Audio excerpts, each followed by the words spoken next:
দুনিয়ার মধ্য থেকে যখন মুমিনরা বিদায় হবে তখন তাদের কবরটা হইবে আলোকিত। আর দুনিয়ার মধ্য থেকে যাওয়ার সময় দুনিয়ার মানুষগুলা মুমিনদের জন্য আফসোস করবে, মুমিন ব্যক্তিদের জন্য আফসোস করবে এবং তাহাদের চেহারা দেখে মানুষগুলা তারিফ করবে, প্রশংসা করবে। কেননা রাসূল বলেছেন মুমিন ব্যক্তিরা দুনিয়া ছেড়ে যখন চলে যাবে তাদের চেহারাটা তখন নূরান্বিত হয়ে যাবে, উজ্জ্বল হয়ে যাইব। আর জাহান্নামী ব্যক্তিগুলা যদি মারা যায় তখন ওই জাহান্নামী ব্যক্তিগুলার চেহারাটা কুৎসিত হয়ে যায়, বিশ্রী হয়ে যায়। তাদের চেহারাটা দেখলে পরে ভয় ভয় লাগে।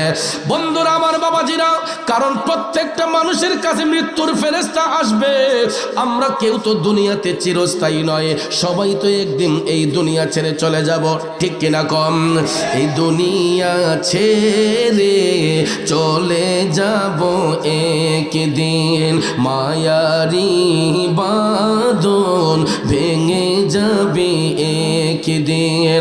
আসব না আমি আর এ ভুবনে কোনো দিন, এই দুনিয়া ছেড়ে চলে যাব একদিন। কথা বলেন ঠিক কিনা? আশিদ্রনের আমার জিলাতপুরের বন্ধুরা, বাবাজিরা, মৃত্যুর ফেরেশতা মালাকুল মউত সবার কাছে হাজির হবে। আমার মদিনার কামলিওয়ালা নবী, মায়ার নবী, দয়ার নবী বলতেছেন জাহান্নামী ব্যক্তিগুলোর যখন সাকারাত শুরু হবে আজরাইল আলাইহিস সালাম তখন ভয়ঙ্কর রূপ ধারণ করে আসবে। আর মুমিন ব্যক্তিদের যখন সাকারাত শুরু হবে আজরাইল আলাইহিস সালাম সুন্দর সুরত নিয়ে আসবে। মুমিনদেরকে কোনো প্রকার কষ্ট দেওয়া হবে না, কষ্ট হবে, আযাব হবে জাহান্নামীদের বেলায়। কারণ আমার রাসূল হাদিস শরীফের মধ্যে বলেছেন যখন কোনো জাহান্নামী ব্যক্তি, বেবিচারী ব্যক্তি, যারা জুলুম করে, নির্যাতন করে, মানুষকে কষ্ট দেয়, যারা মানুষের হক নষ্ট করে, ওই সমস্ত পাপিষ্ট ব্যক্তিদের যখন সাকারাত শুরু হয়ে যায় মৃত্যুর ফেরেশতা মালাকুল মউত আজরাইল আলাইহিস সালামের পায়ের শব্দ শোনার সাথে সাথে তাদের মধ্যে একটা হাঁপানি রোগের মতো শুরু হয়ে যাবে। আল্লাহু আকবার বলেন। কি রোগের মতো হয়ে যাবে? হাঁপানি রোগের মতো, শ্বাস টানের মতো হয়ে যাবে। এটা আমরা নিজ চোখে দেখতে পারি। যখন কোনো ব্যক্তির সাকারাত শুরু হয়, সরকার যেটাকে বলা হয়, লক্ষ্য করে দেখবেন ওই মুহূর্তে আমরা অনেকেই চতুর্দিকে বেষ্টন করে বসে থাকি। ছেলে যদি বাড়িতে না থাকে তাকে টেলিফোন দিয়ে আনানো হয় যে বাবার সরকার শুরু হয়েছে। মেয়েকে বাবার বাড়িতে আসার জন্য স্বামীর বাড়ি থাকলে টেলিফোন দিয়ে আনা হয় তোমার বাবার সরকার শুরু হয়ে গেছে। কথা কোন ঠিক কিনা? তখন দেখবেন ছেলে সন্তান, আত্মীয় স্বজন সবাই দেখবেন আইসা চতুর্দিকে ব্যারিকেড দেয়। ছেলে ডাক দিয়া কয় আব্বা আমি আপনার সন্তান অমুক, আমি আইছি তো চিনছেননি। মেয়েটা বাবার বাড়ি আইসা ডাক দিয়ে কইব আব্বা আমি আপনার মেয়ে অমুক, চিনছেননি আমারে? কোনো কাজ হবে না। ছোট ভাই ডাক দিয়া কইব বড় ভাই সাহেব আমি আসছি, আমারে চিনছেননি, আমি আপনার ভাই অমুক। এ বন্ধুরা শুনো রে আমার শ্রীমঙ্গলের বাবাজিরা, মৃত্যুপথের যাত্রী যখন সাকারাত শুরু হয় ওই ব্যক্তিটা তখন তার দৃষ্টি থাকে মৃত্যুর ফেরেশতা আজরাইল আলাইহিস সালামের দিকে। তখন কে তার সন্তান, কে তার স্ত্রী, কে তার স্বজন, এটা দেখার আর কোনো টাইম ওই ব্যক্তির মধ্যে থাকে না। কথা বলেন ঠিক না বেঠে? কারণ ওই ব্যক্তিটা তখন দুনিয়ার কাউকে চিনে না। ওই ব্যক্তির দৃষ্টি থাকে মৃত্যুর ফেরেশতা মালাকুল মউত আজরাইলের দিকে। কারণ আজরাইল আসিয়া প্রাণ করিব হরণ, হায় গো আজরাইল আসিয়া প্রাণ করিব হরণ। আরে নিজ গুণে সাহেব আল্লাহ করবানি বারণ, আমার উপায় কি তখন আমার আল্লাহ নিরঞ্জন, না জানি কি হালে আমার হইব মরণ। কথা বলেন ঠিক কিনা বন্ধুরে? ও আশিদ্রুন জিলাতপুরের বাবাজিরা, মৃত্যুটা যে কোন সময় কোন জায়গায় কখন হবে এর নির্দিষ্ট কোনো গ্যারান্টি পৃথিবীর কোনো মুফতি সাহেব, মুহাদ্দিস সাহেব দিতে পারবে না। এই জন্য সব সময় মরণের কথা স্মরণ রাখতে হবে আমার রাসূল বলেছেন পাপিষ্ঠ ব্যক্তিগুলার যখন সাকারাত শুরু হবে, জাহান্নামী ব্যক্তিগুলা যখন সাকারাতের মধ্যে পড়বে, স্বজনরা চতুর্দিকে ব্যারিকেড দিবে, চতুর্দিকে বেষ্টন করে বসবে, কিন্তু তখন ওই মৃত্যুপথের যাত্রী কাউকে চিনবে না। তখন আজরাইল ভয়ঙ্কর রূপ ধারণ কইরা জাহান্নামী ব্যক্তিদের পায়ের বৃদ্ধাঙ্গুল থেকে টিপতে টিপতে টিপতে বুকের মধ্যে আইরা এমন একটা ভয়ঙ্কর চিপ মারব রে। আমার নবী বলছেন ওই ভয়ঙ্কর চিপে ওই জাহান্নামী ব্যক্তিটার গলার মধ্য দিয়া ঘের ঘের কইরা একটা শব্দ বের হয়, আর মৃত্যুপথের যাত্রীটা মৃত্যুর ফেরেশতা আজরাইল আলাইহিস সালামের ভয়ঙ্কর সুরতটা দেখার সাথে সাথে অনেকের পায়খানার রাস্তা দিয়া পায়খানা বের হইয়া যায়, পেশাবের রাস্তা দিয়া পেশাব বের হইয়া যায়। যদি কথাটা বিশ্বাস না হয় রে বাজান, মৃত ব্যক্তির লাশ যারা ধৌত করে, যারা মৃত ব্যক্তির লাশ ধৌত করে তাদেরকে জিজ্ঞেস করে দেখবেন, অনেক মানুষ মারা যাবার পরে যখন বড়ই পাতার গরম জল দিয়া যখন গোসল করাতে হয়, গোসল যখন দেওয়া হয়, অনেক সময় দেখা যায় অনেক মানুষের পায়খানার রাস্তা দিয়া ময়লা পেশাবের দুর্গন্ধ লঙ্ঘিতে পাওয়া যায়, ঠিক কিনা বলেন? কারণ বাজান আজরাইল আলাইহিস সালামের ভয়ঙ্কর চিপটা এটা খাওয়ার সঙ্গে সঙ্গে ওই ব্যক্তির নিষ্ঠা অচেতন হইয়া যায়, গলাটা দিয়া ঘের ঘের কইরা শব্দটা বের হয়, আর কষ্টের সহিত জীবনটা কেড়ে নেওয়ার সময় অনেকের পেশাব পায়খানা বের হইয়া যায়। তখন দেখবেন ওই মানুষটা চোখ বন্ধ করার টাইম পায় না। কিছু কিছু মানুষ মারা যাবার পরে দেখবেন দুইটা চোখ খোলাই থাকে, আছে না? কিছু কিছু মানুষ মারা যাবার পরে দেখবেন দুইটা চোখ উল্টাইয়া থাকে, খোলা থাকে। লাশটা দেখলে একটু ভয় ভয় লাগে, অনেক চেষ্টা কইরো চোখটার বন্ধ করা যায় না। আমার বাবাজিরা এটা কেন জানেননি? নবী বলছেন মৃত্যুর ফেরেশতা মালাকুল মউত আজরাইল যখন জান কবজ করতে আসে, পৃথিবীর কেউ দেখবে না, একমাত্র মৃত্যুপথের যাত্রী মৃত্যুর ফেরেশতাকে দেখবে।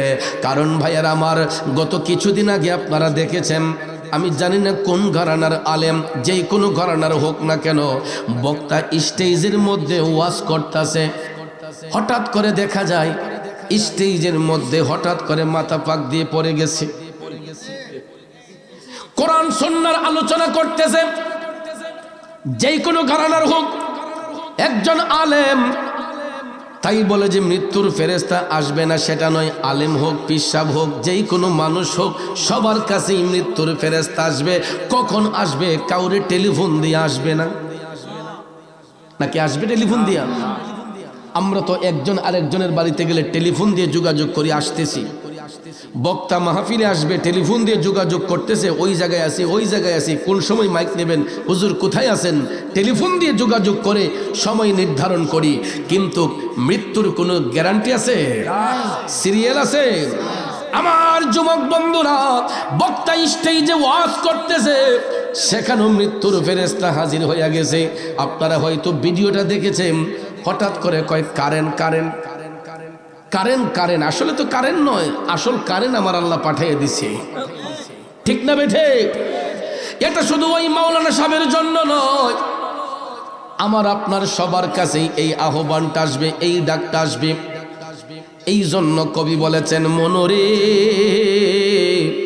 মরণ কথা কর স্মরণ, স্ত্রী পুত্র কেউ নয় আপন, ধনরত্ন সবিও কারণ মনরে। ও ভাই তুই মরিলে, তুই মরিলে সঙ্গের সাথী হইবে না একজন সেকেন্ড, কইরে পাগল মন একবার ভাবলে না রে তোর হইব রে মরণ। মনরে হঠাৎ এসে আজরাইলে ফাঁসি দিব তোমার গলে, শেষ করিব অসাদের জীবন মনরে। ও ভাই দম থাকিতে আল্লাহ নবীর নাম করো স্মরণ সেগেম কইরে পাগল মন, একবার ভাবলে না রে তোর হইব রে মরম।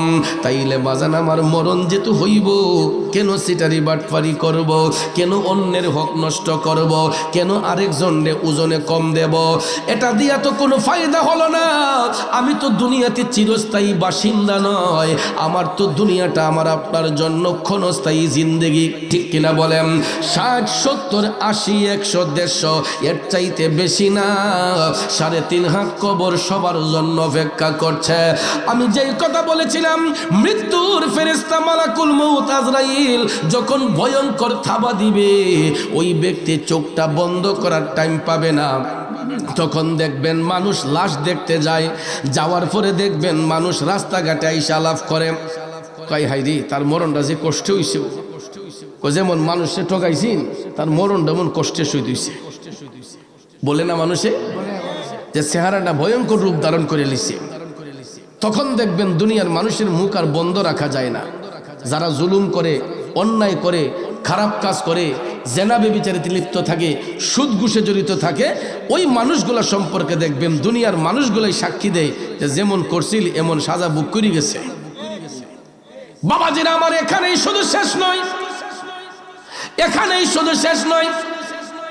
জানাজার মাঠে যাইয়া ভালো বলে সবাই, কিন্তু আসল জায়গা থেকে বাঁচতে বড় কঠিন।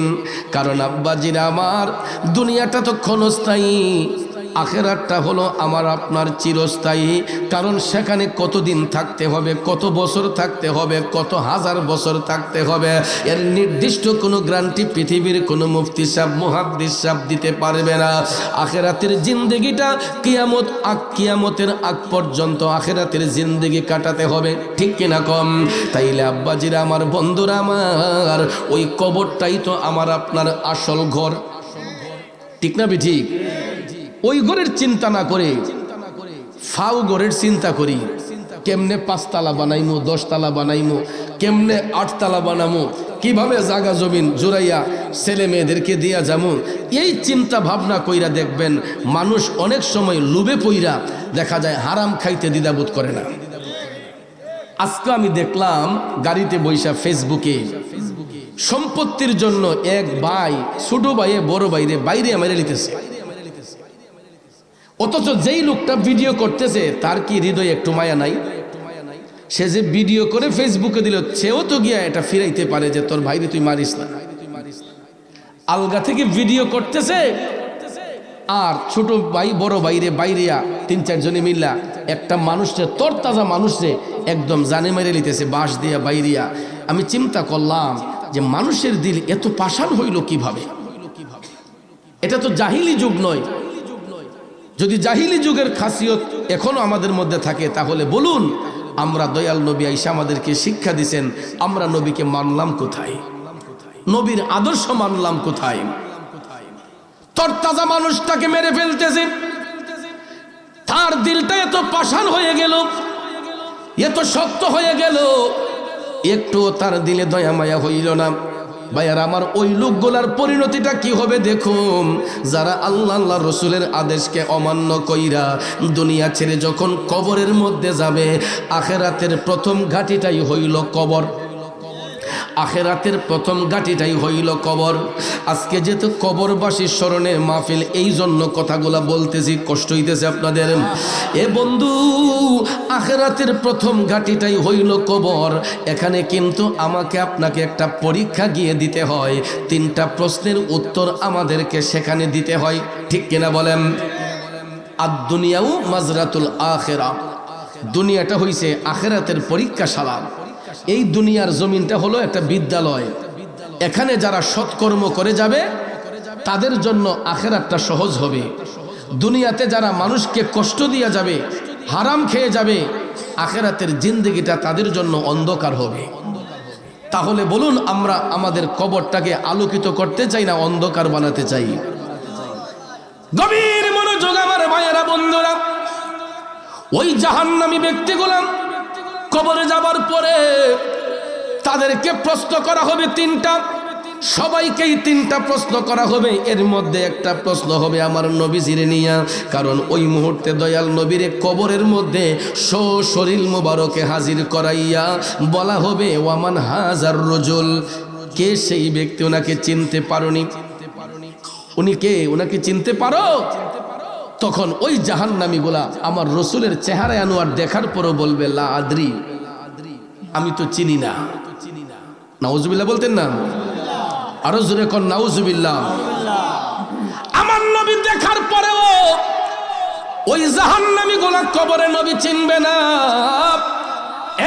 আশিরুন জিলাতপুরের বাবাজিরা, ওই জাহান্নামীরা চিনবেই বা কিভাবে? এরা দুনিয়া তো নবীরে চিনে নাই, আখেরাতে এরা চিনবে কেমনে? দুনিয়াতে যদি নবীরে চিনতো তাইলে তো জুলুম নির্যাতন বেবিচারি করতো না। এই জন্য দুনিয়াতে যেমন চিনে নাই, আখেরাতের মধ্যে গিয়া চিনবে না। অথচ রসুল সেই সময় সশরীরে হাজির থাকবে, কারণ আমার নবী শুধু দুনিয়ার জন্য রহমত নয়, তিনি কবরে রহমত, হাসরে রহমত, মিজানে রহমত, ফুলসিরাতে রহমত। আল্লাহর সৃষ্টি জগতে যেখানে আমার আল্লাহ রাব্বুল আলামিন, সেখানে আমাদের নবী রাহমাতাল লিল আলামিন। ঠিক কিনা কোন? আল্লাহর বেলায় যেমন বহু বচন, আমার নবীর বেলায়ও বহু বচন। কারণ আলামের বহু বচন আলামিন, আলাম দ্বারা একটা জগৎরে বোঝানো হয়, আর আলামিন দ্বারা কুল কায়নাতকে বোঝানো হয়। আমার আল্লাহ রাব্বুল আলামিন গোটা জাহানের পালন কর্তা, আমার নবী রাহমাতাল লিল আলামিন গোটা জাহানের জন্য রহমত।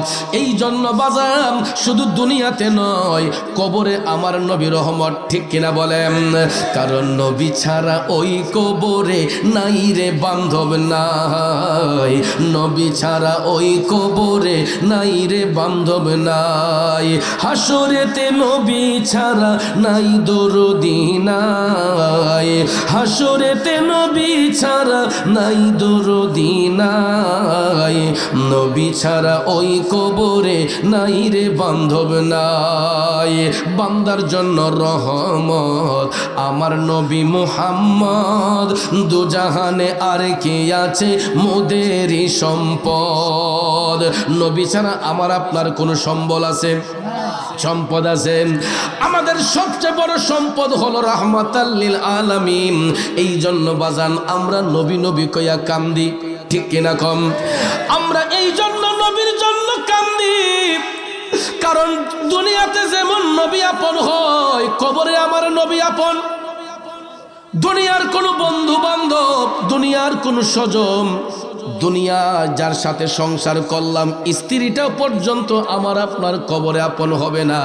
যার যার কবরে তার তারকে যেতে হবে, কিন্তু ওই কবরে যারে যায় আপন পাইবেন তিনি হলেন আল্লাহর হাবিব রাহমাতাল লিল আলামিন। তাইলে যেই নবী আমার আপনার কবরে আপন হয়, ওই নবীর জন্য জীবন দিতে চাই কি চাই না?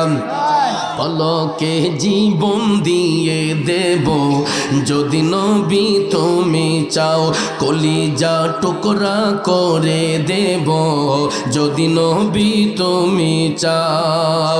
ও গোয়ারি জি আমার এই অধমের একবার দেখা দাও, হাবিবি ইয়া রাসূলুল্লাহ, হাবিবি ইয়া হাবিবাল্লাহ, হাবিবি ইয়া রাসূলুল্লাহ, হাবিবি ইয়া হাবিবি ইয়া রাসূলুল্লাহ, হাবিবি ইয়া হাবিবাল্লাহ। পলকে জীবন দিয়ে দেব যদি নবী তুমি চাও, কলিজা টুকরা করে দেব যদি নবী তুমি চাও। ও গোয়ারি জি জানাই এই অধমে একবার দেখা দাও, হাবিবি ইয়া রাসূলুল্লাহ, হাবিবি ইয়া হাবিবাল্লাহ। বলো না ইয়া, বলো না ইয়া হাবিবাল্লাহ। একটা জবানও বন্ধ রাখবেন না, চিৎকার মেরে বলি আল্লাহু আকবার। আর একটু মায়ার স্বরে বলি ইয়া রাসূলুল্লাহ। জগতের বন্ধুরা রে, ও মুরব্বী বাবাজিরা, আমার সম্মানিত মা বোনরা যারা শুনছেন গো, বলতেছিলাম কি, ওই ব্যক্তিটা যখন আমার নবীরে দেখার পরও চিনবে না, তখন ভাইয়ের আমার মুনকার নাকির ফেরেশতা চলে যাবে। আমার আল্লাহ আরেক দল ফেরেশতা কবরের মধ্যে পাঠাইয়া দুই পাশের মাটি গুলারে আল্লাহ চাপাইয়া দিব। আমার নবীজি বলছেন ওই জাহান্নামী ব্যক্তিগুলা যখন একটা উত্তরও দিতে পারবে না, এরা কবরের প্রথম ঘাটেই আটকা পড়ে যাবে। তখন তাদের দেহটারে এই মাটি, যেই মাটির উপর সে চলাফেরা করে জুলুম করেছিল, এই দুনিয়ার জমিনের মাটি দিয়া প্রথমে তারে চাপ দেওয়ানো হইব। তখন আমার রসুল বলেন আরেক দল ফেরেশতা আমার আল্লাহ কবরে পাঠাইয়া দুই পাশের মাটিগুলারে চাপাইয়া দেয়। আর ওই জাহান্নামী ব্যক্তির দেহের মধ্যে মাটির চাপটা যখন আইসা লাগে রে, আমার রসুল বলেছেন ওই মাটির চাপে ওই জাহান্নামী ব্যক্তির ডান পাজরের হাড় গোলা বাম পাজরে যাবে, বাম পাজরের হাড় গোলা ডান পাজরে যাবে। বন্ধুরে আমার রসুল বলেছেন মুরগের হাড্ডিতে কামড় দিলে যেই রকম মরমর করে ভেঙ্গে যায়, ওই জাহান্নামী ব্যক্তিগুলারে কবরে রাখার পরে মাটির চাপে তাদের দেহের হাড়গুলা মরমর করে ভেঙ্গে যাবে। আল্লাহু আকবার। কবরের আযাব কত কঠিন সইতে আমি পারিব না, মৃত্যু যন্ত্রণা কত কঠিন সইতে আমি পারিব না। ও গো দয়াময় হে রহিম, চাই শুধু তোমার করুণা। কবরের আযাব কত কঠিন সইতে আমি পারিব না, মৃত্যু যন্ত্রণা কত কঠিন সইতে আমি পারিব না। ওগো দয়াময় হে রহিম, চাই যে তোমার করুণা। কবরের আযাব কত কঠিন সইতে আমি পারিব না। কষ্ট হচ্ছে আমার বাবাজিরা, আশিরুন জিলাতপুরের বন্ধুরা, বাবাজিরা, এটা জাহান্নামীদের বেলায় হবে, মুমিনদের কবরে আযাব হবে না। ভয় পাইয়েন না বাজান, মুমিনদের কবরের মধ্যে কোনো আযাব নাই। এই আযাবটা হবে জাহান্নামীদের কবরে, কারণ এরা যখন আমার নবীরে চিনবে না তখন তাদের আযাব শুরু হয়ে যায়। দুই পাশের মাটি তাদেরকে চাপ দিয়া ধইরা এদেরকে মাটি মিশাইয়া ফেলে, তারপরে ওই জাহান্নামী গুলাকে তাহতাসারা জাহান্নামের তলদেশে নিয়া আমার আল্লাহ সিজ্জিন নামক একটা জেলখানা আছে, এটা পাতালের শেষ সীমায়, সাত জমিনের নিচে পাতালের শেষ সীমায় সিজ্জিন নামক একটা জেলখানা আছে। ওই জাহান্নামী গুলার রুহটাকে আমার আল্লাহ সিজ্জিনের মধ্যে পাঠাইয়া দেয়। তখন তাদের কবরটার মধ্যে আল্লাহ তাআলা জাহান্নামের আগুন দাউ দাউ করে জ্বালায়। কিয়ামত সংগঠিত হওয়ার আগ পর্যন্ত ওই জাহান্নামীগুলা জাহান্নামের তলদেশে সিজ্জিন নামক জেলখানার মধ্যে জাহান্নামের আগুনে জ্বলতে থাকবে। জুরে কি নাউজুবিল্লাহ বলবেন নাম।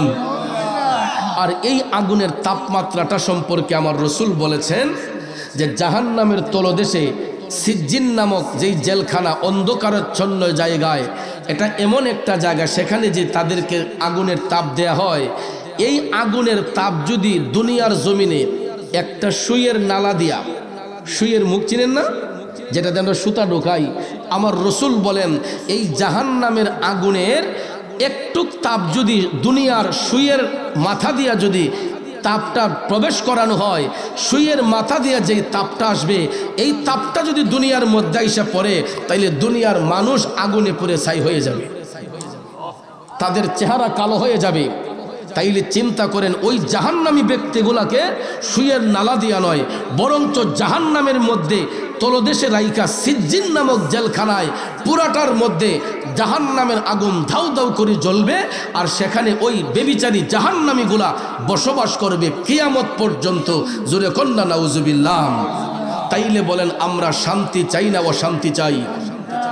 আমার পূর্ব জিনাতপুরের বাবাজিরা, আশিদুনের পশ্চিম আশিদুন জিলাপুরের বাবাজিরা গভীর মনোযোগ। ওই জাহান্নামী গোলাম এই কষ্ট ভোগ করবে। শুনে তো অনেকের মধ্যে ভয় লেগেছে, ভয়ের কোনো কারণ নাই। যদি ব্যক্তিটা মুমিন হয়, যদি ব্যক্তিটা কোরআনের মহব্বতকারী হয়, আমার মদিনার কামলিওয়ালা নবী, মায়ার নবী, দয়ার নবী বলেছেন, মুমিন ব্যক্তিদের যখন সাকারাত শুরু হয়ে যায় তখন তাদের মৃত্যুর যন্ত্রণা এতটা হয় না। কি হয় না? মৃত্যুর যন্ত্রণা এতটা হয় না। কারণ কিছু কিছু মানুষ দেখবেন একদম তরতাজা সুস্থ, সকালবেলা দুপুরবেলা কথাবার্তা বলছে, হঠাৎ করে দেখা যায় সন্ধ্যাবেলা দুনিয়া ছেড়ে চলে গেছে। আর না হয় রাতের বেলা দেখবেন সুস্থ, সকালবেলা দেখবেন যেই কোনো একটা উসিলা দুইরা কয়, এই রে আমার একটু বিষ করতেছে রে, এই বিষ কইতে কইতে হঠাৎ করে দেওয়া যায় আইসা ডইলা গেছে গা। আসেনি মিয়া? গভীর মনোযোগ আমার বাবাজিরা। মদিনার কামলিওয়ালা নবী বলেন, মুমিন ব্যক্তির যখন সাকারাত শুরু হয় তখন তাদের কাছেও মৃত্যুর ফেরেশতা আসবে, কিন্তু কষ্টের চেহারা নিয়ে নয়, বিশ্রী চেহারা নিয়ে নয়। ওই মুমিন ব্যক্তিদের সামনে আজরাইল আলাইহিস সালাম সুন্দর স্বাভাবিকভাবে আসবে। তখন আজরাইলের চেহারাটা দেখা মুমিন ব্যক্তিরা মুস্কি মুস্কি হাসি দিবে। মুমিন ব্যক্তিরা মুস্কি মুস্কি হাসি দিবে। এই কারণে, কারণ এরা তো পড়াশোনা করছে, ছাত্র ভালো, এরা পরীক্ষার দেওয়ার জন্য অপেক্ষা করতেছে। ঠিক না বেঠিক? আপনারা দেখবেন গাদা ছাত্র যেটা, ছাত্র যদি বালানা হয়, পরীক্ষা যদি দেরিতে হয় এরা খুশি। ঠিক নিও? ছাত্র যদি গাদা সাদা হয় দেখবেন পরীক্ষা যদি দেরিতে হয় এরা খুশি হয়। কারণ গাদা ছাত্রগুলা তো পড়ালেখা করে না, এই জন্য পরীক্ষার মর্মটাও বুঝে না। আর ছাত্র যদি ভালো হয়, গুড স্টুডেন্ট হয়, এরা দেখবেন সিলেবাস কমপ্লিট কইরা এরা অপেক্ষা করে কোন সময় যেন পরীক্ষাটা শুরু হয়। এরা অপেক্ষা করে কোন সময় যেন পরীক্ষা শুরু হয়, তাড়াতাড়ি লিখে নিতাম আর পুরস্কারটা পাই নিতাম। কথা বলেন ঠিক না ঠিক?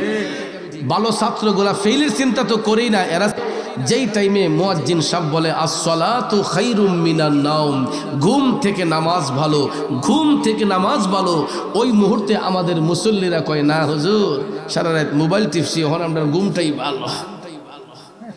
নাউজুবিল্লাহ কইতে কথা সত্য না মিথ্যা? কারণ ইসলামের চিরশত্রু শয়তান আমাদেরকে সারা রাত সজাগ রাখায়। আর এমন টাইমে আমরা আরাম দিয়ে ঘুম পাতাই, যখন আসসালাতু খায়রুম মিনান নাওম বলা হয়, যে ঘুম থেকে নামাজ ভালো, ওই টাইমে দেখবেন এমন মজার একটা ঘুম আসে, তখন মানুষ অনেকে ফজরের নামাজ কাজা করে ফেলে। বাবাজি, রাতের ঘুমটা মুমিনদের জন্য ইবাদত। আমার রাসূল বলেছেন, এশারের নামাজ শেষে যেই ব্যক্তি আল্লাহুম্মা বি ইসমিকা আমুতু ওয়া আহইয়া, এটা তো মক্তবে আমরা পড়ছি, ঠিক না ঠিক? এই ঘুমাইবার দোয়া পাঠ করে যদি কোনো ব্যক্তি সূরা ফাতিহা, সূরা ইখলাস অথবা সূরা ইয়াসিন শরীফ, দুরূদ শরীফের আমল সহকারে পড়ে ডান করেটে শুয়ে থাকে, আমার রাসূল বলছেন ফজরের আগ পর্যন্ত, ফজরের আগ পর্যন্ত আল্লাহর রহমতের ফেরেশতারা ওই ব্যক্তির শিয়রে দাঁড়াইয়া আল্লাহর জিকির করে। আমরা যতক্ষণ শ্বাস নিঃশ্বাস নেই, ঘুমের ঘরে আমরা এশারের নামাজ পড়ে ফজরের আগ পর্যন্ত যতক্ষণ আমরা শ্বাস নিঃশ্বাস নেই, এটা মুমিনদের বেলায় এটা ইবাদত হয়ে যায়। কারণ আল্লাহ রহমতের ফেরেশতা পাঠায় ওই ব্যক্তির সাহায্য করার জন্য, তার শিয়রে দাঁড়াইয়া সারা রাত জিকির করার জন্য। এই জন্য ভাইয়ের আমার, ওই ফেরেশতাগুলা সারাটা রাত মুমিনদের শিয়রে দাঁড়াইয়া আল্লাহর দরবারে জিকির করে। এই ফেরেশতাদের ছুটি হয় কখন জানেন? যখন মুয়াজ্জিন সাহেব বলে আসসালাতু খায়রুম মিনান নাওম, ঘুম থেকে নামাজ ভালো, তখন আল্লাহ তাআলা এই ফেরেশতাদেরকে ছুটি প্রদান করে। আর ওই ফেরেশতারা যখন তাদের পালক ঝাড়া দিয়ে যখন চলে যায়, তখন গোটা পৃথিবীটা শীতল হয়ে যায়। আপনারা দেখবেন যত গরম হোক, ফজরের নামাজের টাইমে দেখবেন শরীরের মধ্যে একটা হালকা স্মেল বাতাস, একটা হিমেল হাওয়া শরীরের মধ্যে বইতে থাকে, এত মজা লাগে বাতাসটা। কথা কোন ঠিক না? নাকি মিথ্যা বলছি? এটা কি এমনিতেই না, আমার রসুল আমাদেরকে শিক্ষা দিয়েছেন যে যেই ফেরেশতারা মুমিনদের শিয়রে দাঁড়াইয়া সারা রাত আল্লাহর জিকির করে, এই ফেরেশতাদেরকে আল্লাহ তাআলা ফজরের টাইমে আসসালাতু খায়রুম মিনান নাম যখন বলা হয় তখন ছুটি প্রদান করেন। এরা তাদের পালক ঝাড়া দিয়া যখন চলে যায় আপন নিরে, তখন গোটা পৃথিবীটা শীতল হইয়া যায়। এই জন্য আমার রসুল বলেছেন তোমরা ভোরবেলা ফজরের টাইমে ঘরের দরজা জানালা সব কিছু খুলে দাও। কিন্তু আমরা কি এটা করি? ফুললি উল্টা। সকালবেলা কয়জনের ঘর খোলা থাকে বলেন? দরজা জানালা খোলা থাকে বলেন? আমার রসুল বলেছেন সকালবেলার বাতাসটা যদি, এই রহমতের হাওয়াটা যদি কারো ঘরের মধ্যে প্রবেশ করে, তাহলে এই ঘরের মধ্যে কলেরা রোগ বেমার থাকবে না, এবং ওই ঘরের মধ্যে কোনো বদ নজর থাকবে না, কোনো বদ আসর থাকবে না। অনেক আসর আছে না আমাদের ঘরের ভিতরে, অনেকের দেখবেন জিনে ধরা রোগী, বান মারা রোগী, কত রোগী আছে। কিন্তু সকালবেলা ফজরের নামাজের পরে রসুল বলেছেন ঘরের দরজা জানলা সব খুলে রাখলে ওই ঘরের মধ্যে যে হাওয়াটা ঢুকবে, অনেক কলেরা রোগ বেমার, বালা মুসিবত, আলগা নজর যা আছে সব কিছু দূর হয়ে যাবে। কারণ এটা হচ্ছে রহমতের হাওয়া। কিসের হাওয়া? রহমতের হাওয়া। আবার রসুল বলেছেন যখন মাগরিব শুরু হয় তখন তোমরা ঘরের দরজা জানলা সব বন্ধ করো, কারণ দিন চলে যায়, রাত শুরু হবে। আলো শেষে অন্ধকার যখন নেমে আসে তখন পশু পাখি মানব দানব যা আছে সবাই দেখবেন আপন নিরে চলে আসে। পাখিটা পর্যন্ত দেখবেন তখন আর বাহিরে থাকে না, একটা তার নির্দিষ্ট বাসস্থানে চলে আসে। কথা কোন ঠিক না ঠিক? তো এই জন্য রসুল বলেছেন মাগরিবের টাইমে তোমরা ঘরের দরজা জানলা বন্ধ করো, ফজরের নামাজের সাথে সাথে খুলে দাও। মাগরিবের টাইমে বন্ধ করার কারণ হলো অনেক আলগা নজর আমাদের ঘরে প্রবেশ করতে পারে, আমাদেরকে কুদৃষ্টি দিতে পারে, আমাদের আমল নষ্ট করতে পারে। এই জন্য রসুল বলেছেন মাগরিব হওয়ার আগেই তোমরা ঘরের দরজা জানলা ক্লোজ করো, বন্ধ করো, আর ফজরের টাইমেই তোমরা ওপেন করে দাও, সব কিছু খুলে দাও, কারণ এটা রহমতের হাওয়া। কিন্তু আমরা কি আজও এটা করি? সারাটা রাত অনেকের ঘরের দরজা খোলা থাকে, জানালা খোলা থাকে। বন্ধুরা আমার, বাবাজিরা, ওই ঘরের মধ্যে দেখবেন রহমত নাই, শান্তি নাই, ছেলে মেয়ে অশান্তি, মা বাবার মধ্যে অশান্তি, স্বামী স্ত্রীতে ঝগড়া, ভাইয়ে ভাইয়ে দ্বন্দ্ব, ভাই বোনে দ্বন্দ্ব, আছে না নাই? কারণ আমরা নবীর সুন্নতকে অনুসরণ করি না। যদি সঠিকভাবে নবীর সুন্নতকে অনুসরণ করতাম এখনো আমাদের পরিবারের মধ্যে শান্তির ঢল নেমে আসতো। কিন্তু বাজান রে, আল্লাহর রসুল যেই শিক্ষা দিয়েছেন আমরা ঠিক তার উল্টো চলাফেরা করতেছি, যেই কারণে আমাদের পরিবারগুলোর মধ্যে শান্তি বিরাজ করে না। বন্ধু, আমি যেই কথাটা বলতে চেয়েছিলাম, সারাটা রাত মোবাইল ফোন টিপাটিপি কইরা ফজরের নামাজ পইরা মুসল্লিটা ঘুমায় না, ফজরের টাইমে তার চোখে ঘুম আসে, নামাজটা কাজা করে। আশিদ্রুন জিলাতপুরের বাবাজিরা, আপনারা বলেন তো ঘুমের ঘরে মরণ হইতে পারে কি পারে না? ঘুমের মধ্যে অনেক মানুষ মরেনি রে আব্বা। গত 4 দিন আগে, কয়দিন? গত 4 দিন আগে আমার একজন মুরিদ মহিলা ব্রাহ্মণবাড়িয়া জেলার নবীনগর উপজেলায় তিনি ঘুমের ঘরে মারা গেছেন। ছেলেটা বিদেশ থেকে আসছে, ছেলেটা বিদেশ থেকে আসছে আইসা অন্যদিন শ্বশুরি এবং বৌমা একসাথে এক রুমে শুইতেন। তো ছেলে যখন বিদেশ থেকে আসছে তো মা ভাবছে এখন তো আমার ছেলের সেপারেট করে দেওয়া দরকার, তার তো আলাদা রুম থাকা দরকার। উনি একা পাশের রুমে শুইছে, ছেলের বউ এক রুমে, শাশুড়ি গিয়ে পাশের রুমে, ছেলের মা গিয়ে পাশের রুমে শুইছে। সামান্য একটু ঠান্ডা কাশি ছিল, এটাকে উসিলা করে কয় পুত্রে তুই ঘুমা, রেস্ট নে, সকালবেলা কথা হইব। পুত বিদেশ বাড়ি থেকে জার্নি করে আসছ, বিমান জার্নি কইরা আসছ, গাড়ি দিয়ে আসছ, তোর শরীরটা ক্লান্ত হয়ে গেছে। মা ছেলেরে কইছে সকালবেলা কথা বলবো পুত, এখন তুই রেস্ট ল। এই কথা বইলা মা নিজের রুমে শুইতে গেল। প্রতিদিন ফজরের নামাজ পইরা, বৌমাটা বলছে কই প্রতিদিন ফজরের নামাজ পইরা আমার শাশুড়ি সারা বাড়ি হাঁটতো, যত রাত জাগনা থাকুক না কেন, কই আমার শাশুড়ি ফজরের নামাজ পইরার বিছানায় থাকতেন না, সারাটা বাড়িতে হাঁটতেন, ঘরের কাজকর্ম করতেন। কিন্তু ছেলে তার স্ত্রী নিয়ে রুমে শুইল, মা গিয়া পাশের রুমে শুইল। ফজরের নামাজের পরে তো আর ছেলের মা উঠে না, ওই মা আর চোখ থেকে ঘুম যায় নাই। দেখা যায় সকাল 7টা 8টা 9টা হয়ে গেল, তখন পর্যন্ত কোনো শব্দ নাই, নড়াচড়া নাই। ছেলের বউ গিয়া দরজার মধ্যে নক করতেছে, আম্মা আজকে উঠতেছেন না কেন গো? ছেলে গিয়া ডাক দিছে, আম্মা কি গো, কি ঘুমাইলা, এখনো উঠতেছ না কেন? এইরকম ভাবে ডাকতে ডাকতে ডাকতে অনেকটা ডাক যখন দেওয়া হয়ে গেছে, দেখা যায় ওই মা জনমের ঘুমাইয়া গেছে রে।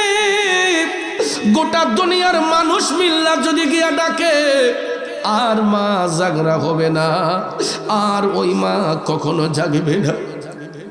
এ যুবক বন্ধুরা, আমার বাবাজিরা, ছেলেটা বেহুশ হয়ে গেছে, কানতে কানতে কয়, আম্মা গো এত বছর পরে বিদেশ থেকে আইলাম, তুমি না কইছো সকালবেলা আমার সাথে কথা কইবা গো আম্মা, আমি তো ভালো কইরা তোমার মুখটাও দেখতে পারলাম না গো মা, আমি ভালো কইরা তো তোমার সাথে কথাও বলতে পারলাম না।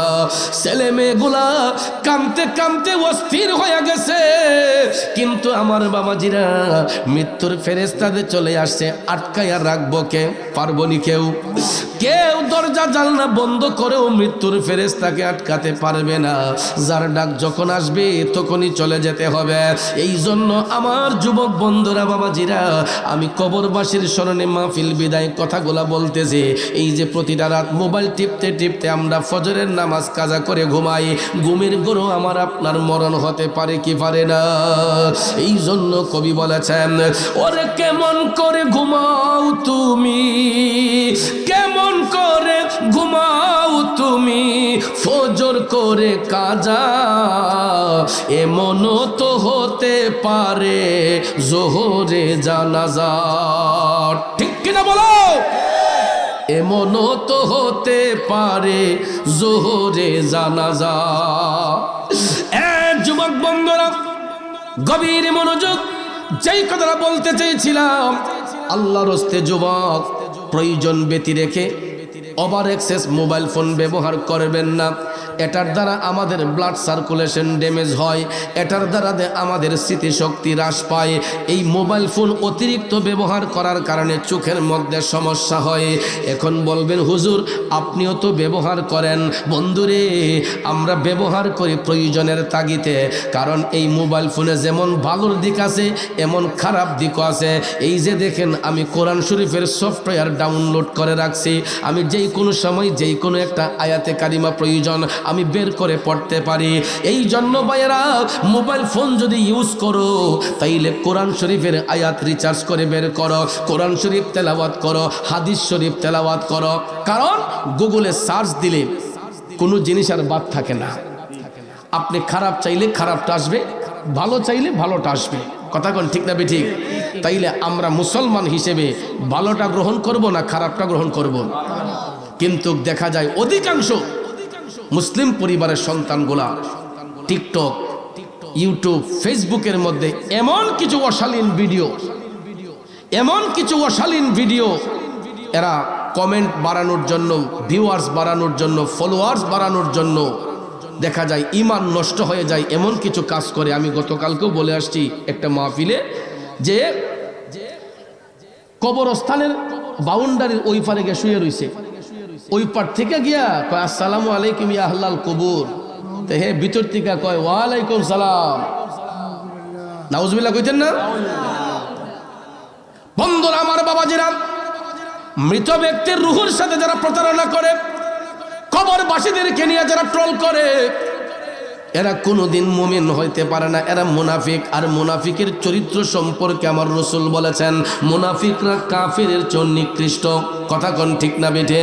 মুনাফিক বেঈমানরা কাফেরের চেয়ে নিকৃষ্ট। এই জন্য বাজান আমার, বন্ধুরা আমার, আমরা সব সময় সত্যের পক্ষে থাকতে চাই কি চাই না? মুমিন ব্যক্তি সম্পর্কে কথা বলেছিলাম, আমার মদিনার কামলিওয়ালা নবী, মায়ার নবী, দয়ার নবী বলেছেন, মৃত্যু পথের যাত্রী যখন মুমিনরা হয়, এদের দেহের মধ্যে হাতের স্পর্শ করতে দেরি হবে, ওই মুমিন ব্যক্তিরা হাসি মুখে জীবনটা দিতে দেরি হবে না। মুমিন ব্যক্তিদের সাকারাত হয় না, মৃত্যুর যন্ত্রণা হয় না। সাকারাত হইলেও তাদের মৃত্যুর যন্ত্রণা হয় না। এদের ইন্তেকালের পরে দেখবেন চেহারাটা নূরান্বিত হয়ে যায়। ঠিক না ঠিক? তখন দেখবেন আমরা যখন লাশ দেখতে যাই, কষ্ট হইতেছে মিয়া? আমরা যখন মৃত ব্যক্তির লাশ দেখতে যাই, কোনো ভালো মানুষের লাশ যখন দেখতে যাই, তখন দেখবেন চেহারাটার মধ্যে মুস্কি মুস্কি হাসি দেখা যায়। অনেক মানুষের চেহারা কালো হইলেও ইন্তেকালের পরে দেখবেন যেমন একদম হলুদের মুড়ার মতো হয়ে যায়। ঠিক না ঠিক? খুব সুন্দর হইয়া যায়।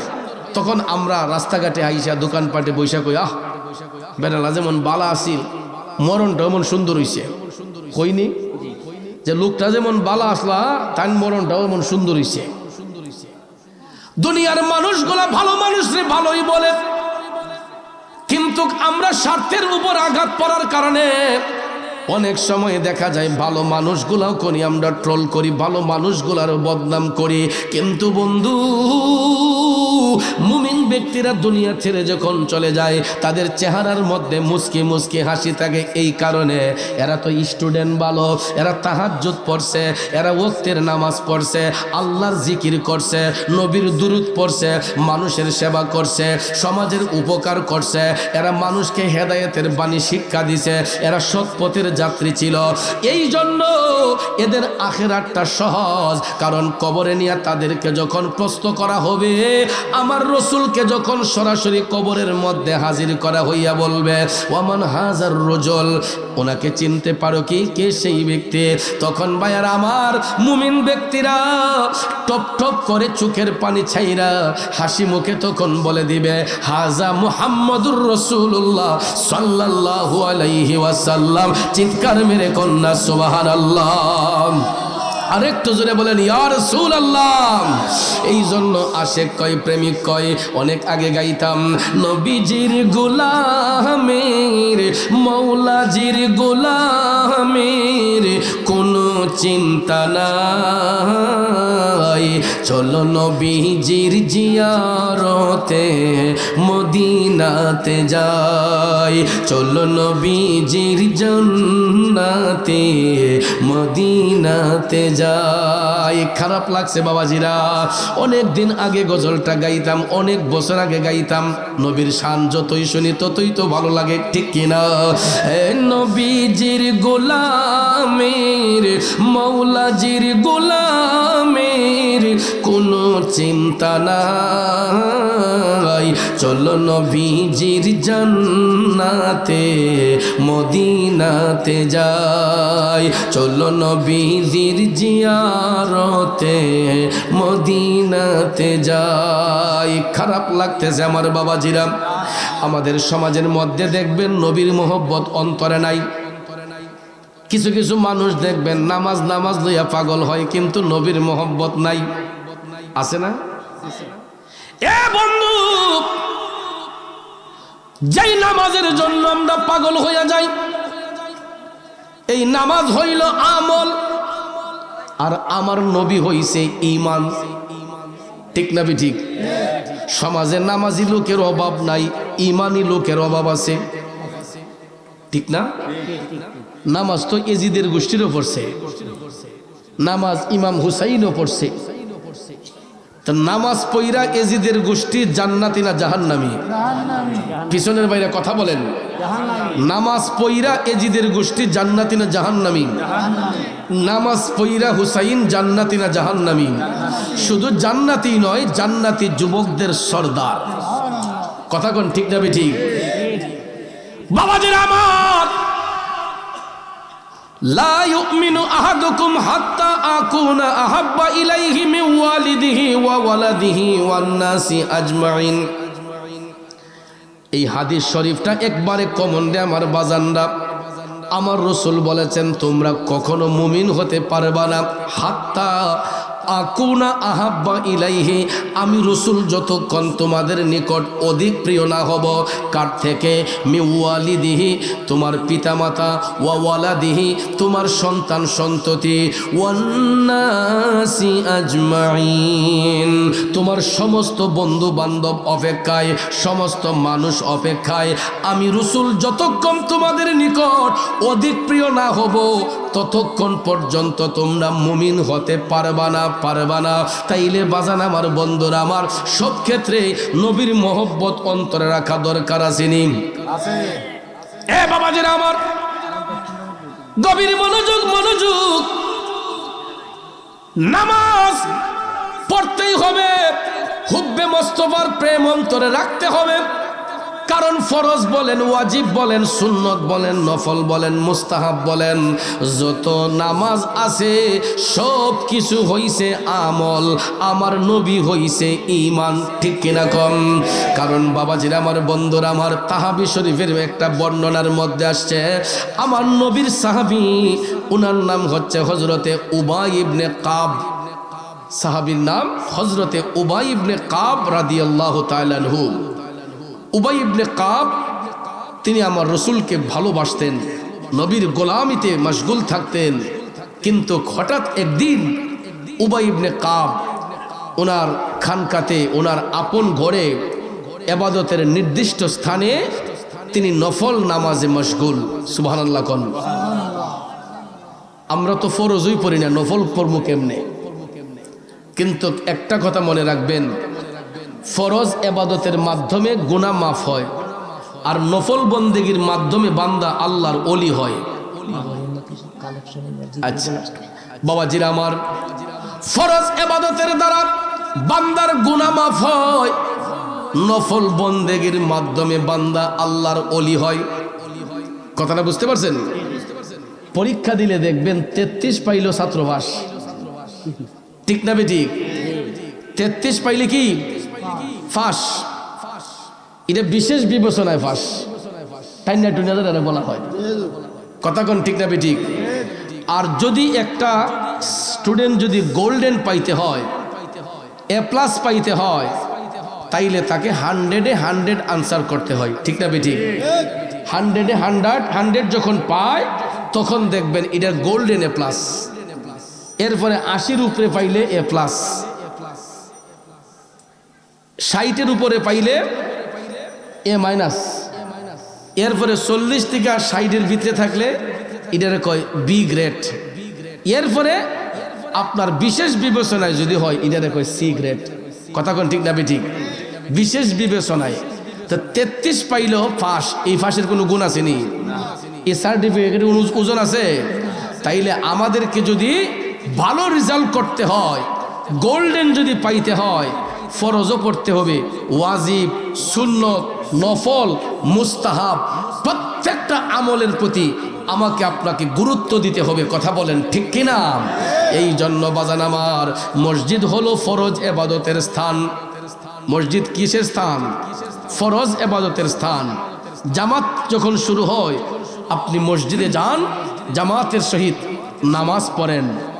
তারপরে রসুল বলেছেন, তোমরা নিজ নিজ পাঞ্জাগানায় চলে যাও, আপন আপন নির্জন স্থানে তোমরা গিয়ে, যাতে রিয়া না আসে, ইবাদতের মধ্যে ফখর না আসে, অহংকার না আসে, তকব্বরি না আসে, তোমরা বাকি ইবাদতগুলা গোপনে করো। কিসে করো?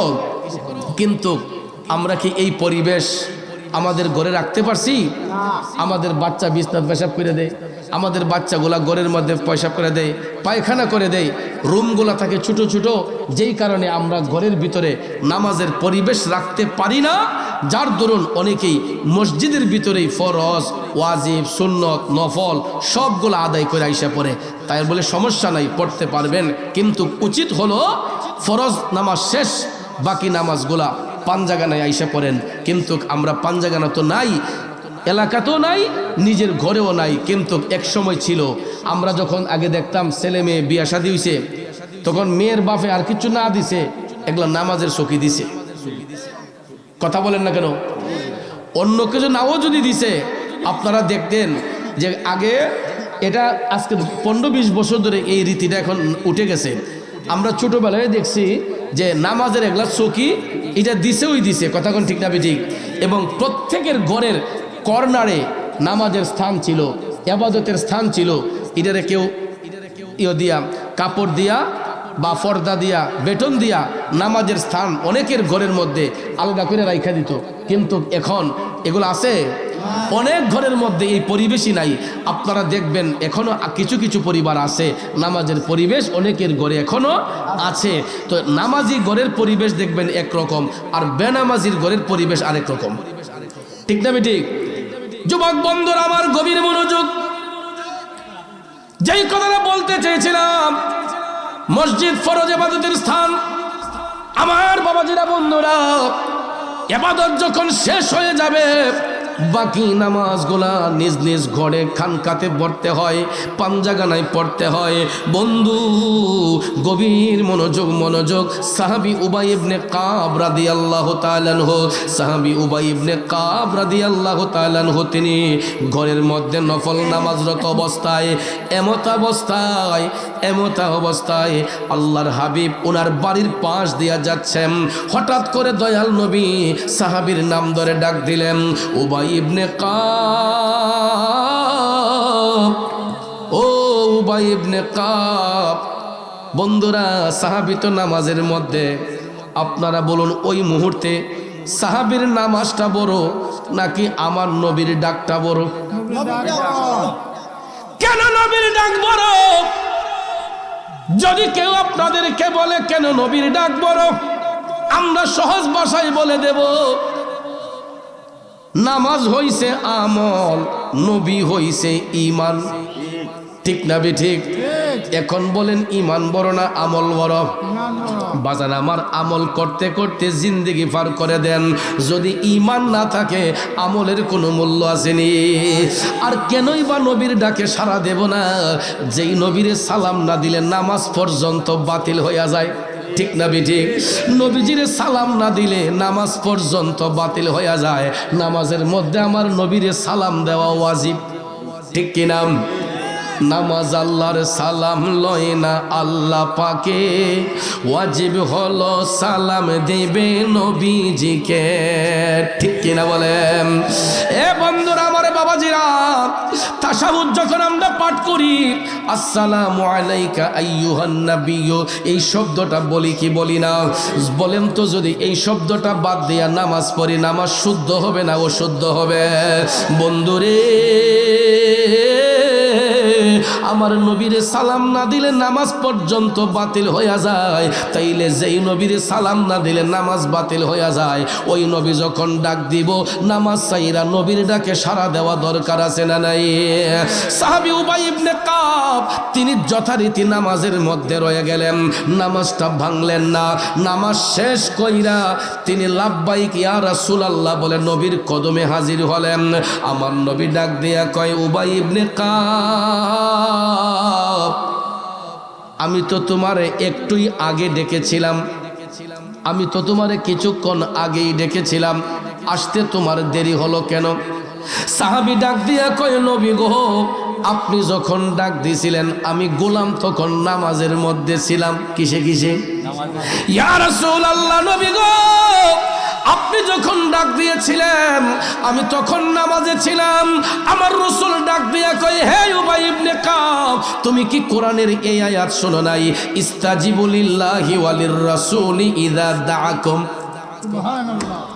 তুমি কি এই আয়াত শোনো নাই? ইস্তাজিবু লিল্লাহি ওয়ালির রাসূলি ইযা দাআকুম, যখন আল্লাহ আল্লাহর রাসূলের পক্ষ থেকে ডাক আসবে, সমস্ত ইবাদত বন্দেগী ছেড়ে দিয়া আল্লাহ নবীর ডাকের মধ্যে সাড়া দিতে হয়। সাহাবী টপ টপ করে চোখের পানি চাইরা তখন কান্না শুরু করে দিয়া জোরহাত করে বলতেছেন, নবী গো, নবী, আমারে আজকের মতো ক্ষমা করে দেন, আর কোনোদিন এই রকম বিয়াদবি করব না। আর জোরে কন্যা সুবহানাল্লাহ। ইয়া রাসূলুল্লাহ, নবী গো, আজকের মতো ক্ষমা করেন, আর কোনোদিন এই রকমটা হবে না। আমার রাসূল বললেন, ঠিক আছে উম্মত, যাও তুমি তোমার ইবাদতে মশগুল হও। বন্ধুরা আমার, বাবাজিরা, হযরতে উবাই ইবনে কাব এরপর থেকে সব সময় তিনি সতর্ক থাকতেন, কোন সময় জানি দয়াল নবীর ডাক আসে, কোন সময় জানি দয়াল নবীর ডাক চলে আসে। কারণ দয়াল নবী তো নিজের ইচ্ছার জন্য কাউরে ডাকেন না, আল্লাহর পক্ষ থেকে রাসূল সৃষ্টির বস্তুকে আহ্বান করে। কারণ আল্লাহ হচ্ছে খালিক, আমার রাসূল হচ্ছে মখলুক। আল্লাহ হচ্ছে স্রষ্টা, আমার নবী সেই সৃষ্টি। তবে আমার নবী সেই সৃষ্টি যেই সৃষ্টির সঙ্গে অন্য কোনো জিনিসের তুলনা হয় না, অন্য কোনো সৃষ্টির তুলনা হয় না। কারণ ভাইয়ার আমার, পৃথিবীর সবাই আমার নবীর ছাত্র, আমার নবী কিন্তু দুনিয়ার অন্য কোনো ব্যক্তির ছাত্র না। নবীর শিক্ষক অনলি ওয়ান পারসন, উনি হচ্ছেন আওয়ার গড রাব্বুল আলামিন। কথা কোন ঠিক কিনা? আর রাব্বুল আলামিনের একজন ছাত্র, উনি হচ্ছেন রাহমাতাল লিল আলামিন। আমার আল্লাহর কুদরতি ভান্ডারে যত গোপন তত্ত্ব ছিল সব কিছু আপন হাবিবকে শিখিয়ে বুঝিয়ে জানিয়ে জগৎবাসীকে শিক্ষা দেওয়ার জন্য আমার আল্লাহ তাআলা পাঠাইছেন। এই কারণে আজকে আমরা জান্নাত সম্পর্কে জানতে পারি, জাহান্নামের পরিণতি সম্পর্কে জানতে পারতেছি, আমরা কবরের সম্পর্কে জানি, হাসরের সম্পর্কে জানি, মিজান সম্পর্কে আমরা জানতে পারছি। কার কারণে? একমাত্র নবীর কারণে। কথা কোন ঠিক কিনা?